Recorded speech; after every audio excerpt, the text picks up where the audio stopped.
वासुदेवं सुतं देवं कंसचारूढमर्दनं देवकी परमानंदं कृष्णं वंदे जगद्गुरुं। तो 16 संस्कार में 7वां आता है अन्नप्राशन संस्कार। ये अन्नप्राशन संस्कार क्या है और कैसे करना चाहिए और इसकी विधि क्या है, तो इसके बारे में कहा जाता है कि जन्म से पूर्व जब बालक को 9 माह तक माता के गर्भ में रहना पड़ता है, इस कारण माता के गर्भ में मलिन भक्षण जन्य दोष बालक में आ जाता है और इस संसार के द्वारा बालक में उत्पन्न इन दोषों का नाश हो जाता है। तो इस संदर्भ में कहा भी गया है, अन्नास नामना त्रिगर्भे मलासदपि शुध्यति, माने अन्नप्राशन संस्कार के द्वारा बालक का परिचय अन्न के साथ कराया जाता है, उसे अन्न खिलाया जाता है। यह संस्कार तब किया जाता है जब बालक की आयु 6 से 7 माह का। जब 6-7 माह का जब बालक होता है और वह दांत निकलने लगता है, तो उस समय अन्नप्राशन संस्कार को किया जाता है और इस अवस्था में उसकी पाचन शक्ति भी प्रबल होने लगती है।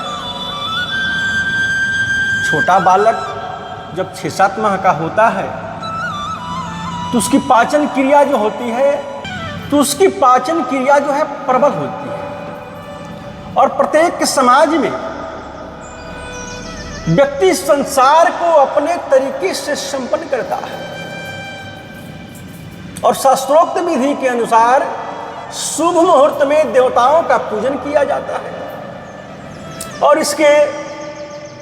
इसके पश्चात माता पिता आदि सोने अथवा चांदी का चमक अथवा बालक के अंग्रांकित मंत्रों द्वारा उच्चारण करते हुए बालक को खीर आदि पवित्र या पुष्टि कारक अन्न चटाते हैं। शिवौते अस्तांग्रिहि वावला सावदो मधौ एतौ यक्षं विबाधते।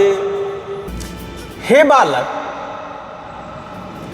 जौ और चावल तुम्हारे लिए बलदायक और पुष्टिकारक हो, क्योंकि ये दोनों वस्तुएं भक्षनाशक हैं, यक्षनाशक है तथा देवात्र होने से पाप नाशक भी है। तो इस संसार के अंतर्गत भोजन आदि खाद्य पदार्थों जो अर्पित किया जाता है, अन्न ही मानव का स्वाभाविक आहार है, इसलिए ईश्वर का प्रसाद समझकर ग्रहण करना चाहिए। अन्न से जीवन को ऊर्जा प्राप्त होती है, अन्न को जीवन का आधार माना गया है और इस दृष्टि से अन्न अर्थात भोजन का महत्व बहुत अधिक बढ़ जाता है। भारतीय संस्कृति में भी स्वीकार किया गया है कि अगर किया जाने वाला भोजन शुद्ध होगा तभी मनुष्य के सत्व एवं शुद्धि होती है और इसके साथ ही अंतःकरण भी निर्मल और पवित्र हो जाता है। और इसके लिए कहा भी गया है, आहार शुद्धौ सत्व शुद्धि। तो भोजन के महत्व को यहां तक ही सीमित नहीं रखा गया है, इसके आगे भी कहा गया है कि सत्व की शुद्धि होने पर स्मृति सुदृढ़ हो जाती है और स्मृति के ध्रुव होने पर हृदय की ग्रंथियां का भेदन हो जाता है। और इस कथन की पुष्टि के लिए कहा गया है कि सत्व शुद्धो ध्रुवा स्मृति लंभे सर्वग्रंथिनाम। तो सत्व शुद्धो ध्रुवा स्मृति लंभे सर्वग्रंथिनाम विप्रमोक्ष। तो अन्न की इस महिमा को देखते हुए इसे प्रमुख संस्कारों में माना गया है। संभवतः इसलिए कि प्राचीन शास्त्रकारों एवं विद्वान महर्षियों ने भोजन तथा अन्न की शुद्धि पर अत्यधिक बल दिया है। और इस बारे में कहा भी गया है कि अन्नमयम ही सौम्यम अन्न, अर्थात हे सौम्य, अन्न से ही मन बनता है। इसलिए यह उक्ति अत्यधिक प्रचलित हुई है कि जैसा खाए अन्न वैसा बने मन। अर्थात जैसा अन्न हम खाते हैं तो वैसा ही मन बनता है। आगे चलकर इसी के अनुसार बुद्धि, भावना, विचार और कल्पना शक्ति का निर्माण होता है और इसी अनुरूप व्यक्ति अपने लिए आगे चलने का पथ निर्धारित करता है।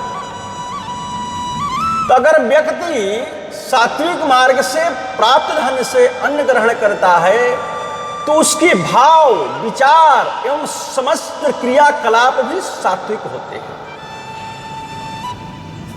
और इसके विपरीत स्थिति में व्यक्ति आपराधिक पथ पर अग्रसर हो सकता है,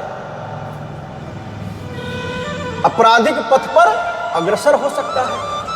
तो समाज में जितने भी आपराधिक प्रवृत्ति में व्यक्ति है उसके अन्न का आधार गलत मार्ग से उपार्जित धन से ही हो रहा है।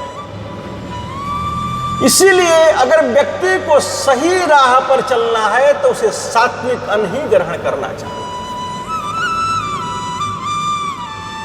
सात्विक अन्न ग्रहण नहीं करेगा तो उसकी बुद्धि भ्रष्ट हो जाएगी। तो हमारे शास्त्रों तथा विद्वान ऋषि महर्षियों ने जीवन के प्रत्येक कार्य को सद्मार्ग द्वारा संपन्न करने का ही निर्देश दिया है। और भोजन के बारे में भी यह आदर्श विचारधारा उभर कर आती है कि जीने के लिए भोजन की परम आवश्यकता तो है ही, किंतु इसके लिए भी सनातन आदर्श की व्यवस्था की गई है, जिसके अंतर्गत झूठ, पाप, बेईमानी, धोखेबाजी से अर्जित धन से भोजन की व्यवस्था को वर्जित माना गया है। और शास्त्रों में इस बात की व्यवस्था दी गई है कि सत्मार्ग तथा पुण्य द्वारा कमाए गए धन से प्राप्त भोजन ही व्यक्ति को समृद्धि एवं सद्बुद्धि दे सकता है। इस बारे में अथर्ववेद में कहा गया है कि रमन्ताम पुद्य लक्ष्मीर्या पापिस्ता अनिनाशन, अर्थात पुण्य से कमाया हुआ जो धन है वो मानव को समृद्धि दे सकता है। जो पाप युक्त धन है उसको तो नाश करने वाला जानो, उसको नाश करने वाला जानो। इस कथन का तात्पर्य भी यही है कि न्यायोचित मार्ग से अर्जित धन को द्वारा प्राप्त अन्न ही ग्रहण के योग्य है। और शास्त्र में इसी को शुक्ल धन कहा गया है। और इसके साथ ही इस विचार को बल मिलता है कि न्यायपूर्वक प्राप्त अन्न ही शुद्ध अन्न है। अन्याय से कमाया हुआ जो धन है वो पाप युक्त है। तो अन्न से जीवन चलता है और ऊर्जा को प्राप्ति होती है। इस कारण अन्न को सर्वोत्तम स्थान प्राप्त है और ईश्वर जीवन देता है और अन्न जीवन को आगे बढ़ाता है। आप अन्न नहीं खाइएगा तो आपका जीवन आगे बढ़ेगा ही नहीं, शरीर का विकास होगा ही नहीं। तो अन्न से जीवन चलता है, ऊर्जा प्राप्त होती है। इस कारण अन्न को सर्वोच्च स्थान प्राप्त है। ईश्वर जीवन देता है और अन्न जीवन को आगे बढ़ाता है। इसलिए अन्न को ब्रह्म के समान माना गया है। इस संदर्भ में शास्त्रों में निर्देश है कि अन्न की उपासना करनी चाहिए। जिस प्रकार पूजा उपासना से शुद्धि शरीर में शुद्ध शरीर तथा शुद्ध चित्त के साथ प्रवृत्त हुआ जाता है, ठीक उसी प्रकार से ही भोजन करने से पूर्व दोनों हाथ, दोनों पाद तथा मुख को धोकर स्वच्छ कर लेना चाहिए। इसी प्रकार चित्त को भी ब्रह्म चिंतन के द्वारा शुद्ध करके फिर भोजन किया जाता है। चूंकि अन्न को ही ब्रह्म माना गया है, इसलिए आहार को देखकर मन हर्षित होना चाहिए। ये नहीं कि भोजन देखकर भिनभिनाने लगे, भोजन देखकर गुस्साने लगे। खाते समय, भोजन करते समय चित्त को जो है अस्थिर रखना चाहिए और भोजन करने से पहले भोजन को पूजन करना चाहिए, प्रणाम करना चाहिए, अन्य देवता को प्रणाम करना चाहिए, नमस्कार करना चाहिए और शुद्ध चित्त मन से जो है भोजन पाना चाहिए। तो इसके पश्चात जो है हर्षयुक्त तथा प्रसन्न भाव से भोजन करना चाहिए। तो शास्त्रों में कहा गया है कि अन्न ब्रह्म है, रस विष्णु है और खाने वाला महेश्वर है।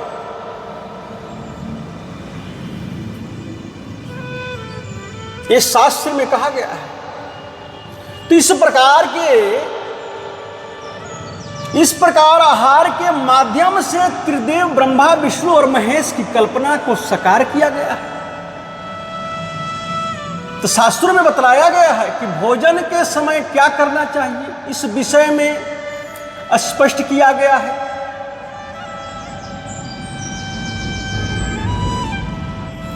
कि पूजये दशनम नित्यम धाच्यै तद कुत्सयन् दृष्टा हि शेत प्रसीदेच्च प्रतिनंदेच सर्वशः पूजितं ह्यासनं नित्यं बलपूर्जं च यक्षति अपूजितं तौ तद्भुक्ता नुभयं नाशयेदिदम्।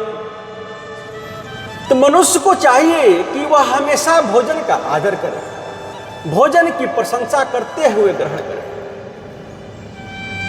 और भोजन की कभी निंदा नहीं करनी चाहिए। उसे देखकर आनंद का अनुभव करना चाहिए, मन में शांति से भांति भांति से भोजन का गुणगान तथा प्रशंसा करनी चाहिए।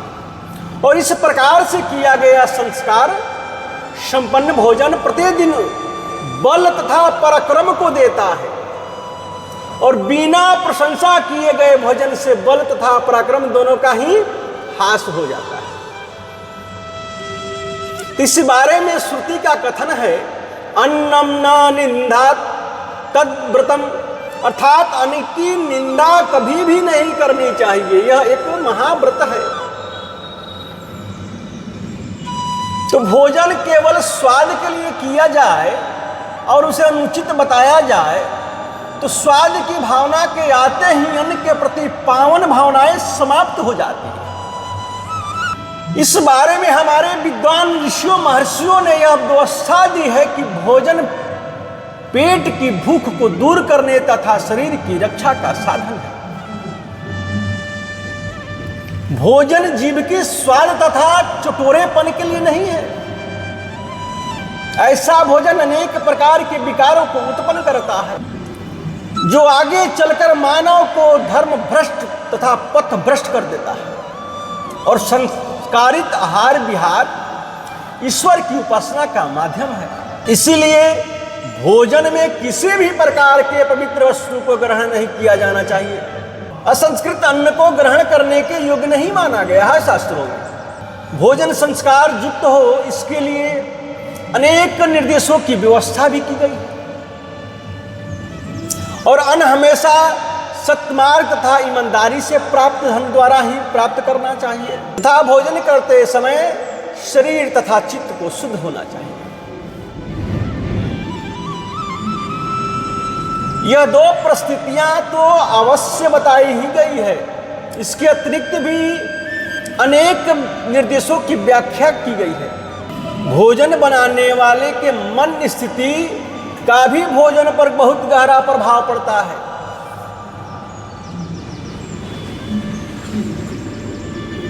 इसलिए जो भी भोजन बनाए लोभ, लालच, क्रोध अथवा अन्य किसी भी प्रकार की विकृति, मानसिक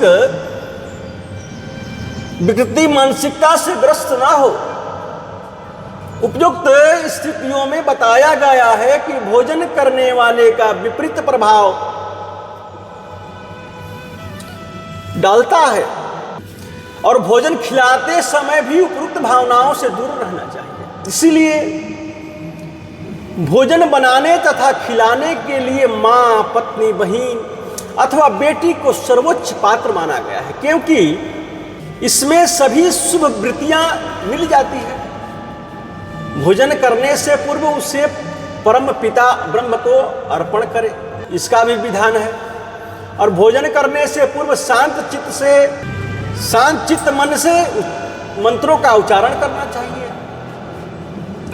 तेजोसी सहोसी बलमसी ब्राजोसी देवानां धामनामासी विश्वमसी विश्वायु।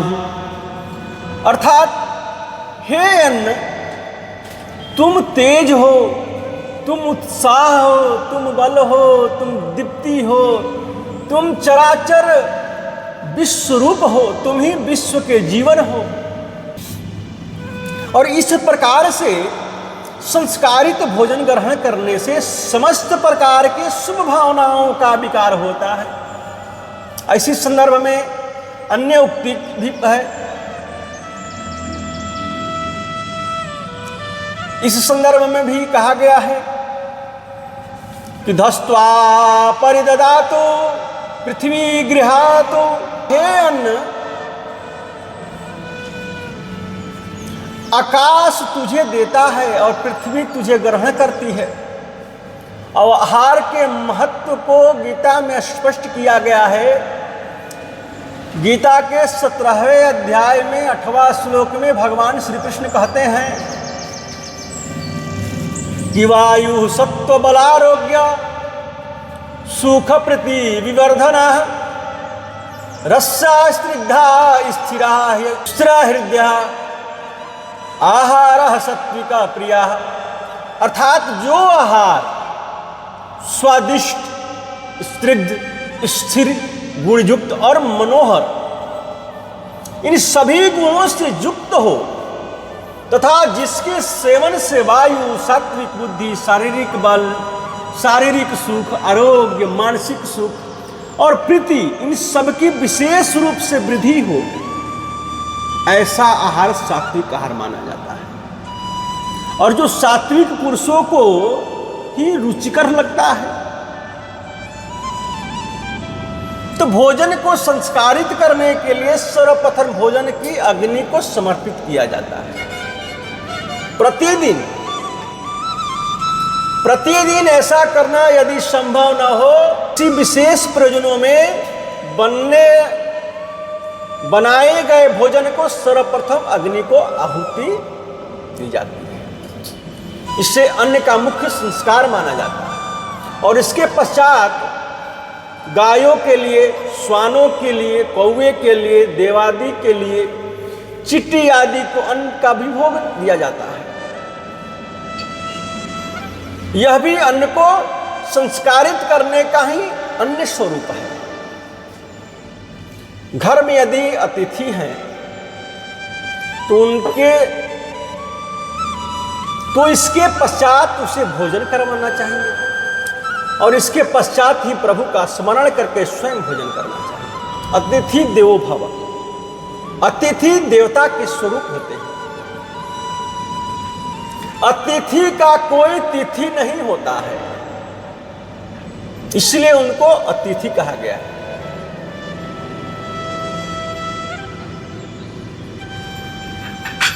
तो इस विधि से समस्त प्राणियों को भोजन प्राप्त हो जाता है और भोजन का संस्कार भी हो जाता है। इसके बारे में मनु जी भी कहते हैं कि अग्नौ प्रास्ताहुति ही सौम्यगादित्यमुपतिष्ठते आदित्या जायते वृष्टि वृष्टेरत्रम ततः प्रजा। तो वेदोक्त विधि से अग्नि में दी हुई आहुति से समस्त प्राणियों की तृप्ति हो जाती है।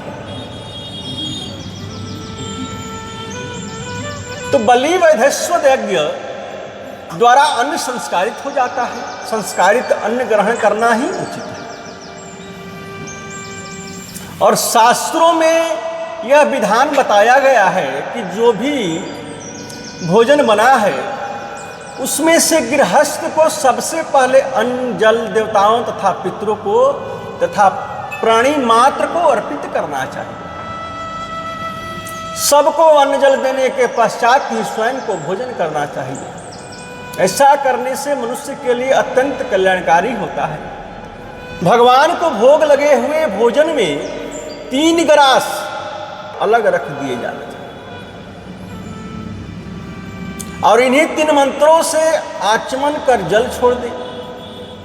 ओम भूपतये स्वाहा, ओम भूपतये स्वाहा, ओम भूतानां पतये स्वाहा, ओम अमृतोपस्तरणमपि स्वाहा बोलकर आचमन करना चाहिए। इसके बाद ओम प्राणाय स्वाहा, ओम प्राणाय स्वाहा, ओम वनाय स्वाहा, अमुदनाय स्वाहा, ओम समनाय स्वाहा, इस मंत्र के द्वारा 5 ग्रास की आहुति दें और मौन होकर भोजन करें। और इस प्रकार का संस्कार युक्त अन्न ग्रहण करना चाहिए। इस प्रकार का संस्कार युक्त अन्न ग्रहण करना चाहिए। ऐसा संस्कारित अन्न सत्व संपन्न होता है और ग्रहण करने वाले मानव को सात्विक बनाता है। तो पहले संस्कारित अन्न के महत्व को ठीक प्रकार से समझा जाना चाहिए और उसे जीवन में भी उतारा जाना चाहिए। इसका प्रभाव व्यक्ति के मन मस्तिष्क पर पड़ता है और वह सात्विक मार्ग पर आगे बढ़ने लगता है और आगे चलकर वह स्वयं समाज का एक बहुत मजबूत हिस्सा बन जाता है। तो आज इस संस्कार के महत्व की उपेक्षा की जा रही है और सात्विक की बात भूलकर चाहे जैसे भी मार्ग से धन प्राप्त हो, झूठ कपट निंदा बेईमानी चोरी लूट पाट तो उसे प्राप्त किया जाता है। तो परिणाम स्वरूप भ्रष्टाचार एवं भ्रष्ट आचरण का बोलबाला बढ़ता जा रहा है, आपराधिक वृत्तियों का प्रोत्साहन मिल रहा है और अपराध बढ़ रहे हैं। इस स्थिति में बच्चे के लिए अन्न के महत्व को स्वीकार करना होगा। शुद्ध अन्न जब हम खिलाएंगे बच्चे को तो उसकी मानसिक वृद्धि होगी, तभी सुखद परिणामों का कल्पना भी किया जा सकता है। इसलिए सात्विक अन्न बहुत जरूरी है।